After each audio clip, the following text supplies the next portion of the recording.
গল্পের নাম অন্ধকারের আহ্বান। গল্পটি শুরু হয় শান্ত এক গ্রাম থেকে, যেখানে সন্ধ্যার পর থেকে মানুষের মুখ বন্ধ হয়ে যায়। গ্রামটি দিনের আলোয় শান্ত হলেও রাত হলেই সেখানে যেন এক ভৌতিক আতঙ্ক নেমে আসে। গ্রামে একটি পুরনো মন্দির রয়েছে, আর সেই মন্দিরের পেছনের জঙ্গলটাই মূল ভয়ের উৎস। প্রায় 100 বছর আগে এক তান্ত্রিক সেই মন্দিরে কালো জাদু করেছিল।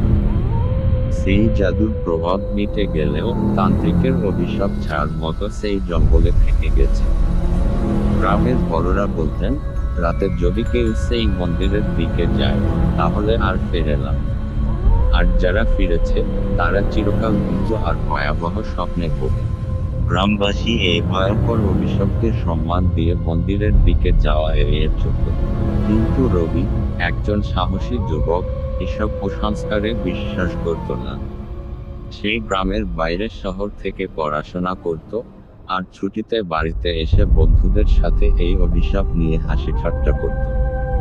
তার সাহস দেখাতে ইচ্ছা হলো, এবং এক রাতে সে সিদ্ধান্ত নিল, সত্যিই এই মন্দিরের রহস্য উদ্ঘাটন করতে হবে। রাতে, হাতে শুধু একটা পুরনো টর্চ নিয়ে, রবি একাই বেরিয়ে পড়ল।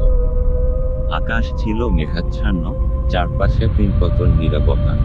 মন্দিরের দিকে এগিয়ে যেতে যেতে সে খেয়াল করল, বাতাস যেন তাকে থামানোর চেষ্টা করছে। রবি এসব বার্তা দিল না, সোজা মন্দিরের সামনে পৌঁছে গেল। মন্দিরের দিকে তাকিয়ে সে গভীর নিঃশ্বাস নিল। হঠাৎ করেই তার টর্চের আলো নিভে গেল। চারপাশ ঘন অন্ধকারে ঢেকে গেল, এবং সে শুনতে পেল একটা চাপা ফিসফিস আওয়াজ। মনে হচ্ছিল যেন মাটি থেকে উঠে আসছে কোনো অদৃশ্য কণ্ঠস্বর। রবি পিছু হটার চেষ্টা করল, কিন্তু তার পা যেন জমে গেল। তার সামনে অন্ধকারের ভেতর থেকে একটা ছায়া ধীরে ধীরে ফুটে উঠল। সেই ছায়াটি ছিল মানুষের আকৃতির, কিন্তু মুখ ছিল অন্ধকারে আচ্ছন্ন। ছায়াটি তার দিকে এগিয়ে এসে বলে উঠল, তুমি কি আমার মুক্তির চাবি এনেছ? রবি তার গলা খুঁজে পেল না, সে প্রচণ্ড ভয়ে কাঁপছিল। ছায়াটি ধীরে ধীরে তার চারপাশে ঘিরে ধরল, এবং সেই মুহূর্তে রবি বুঝল তার সময় ফুরিয়ে গেছে।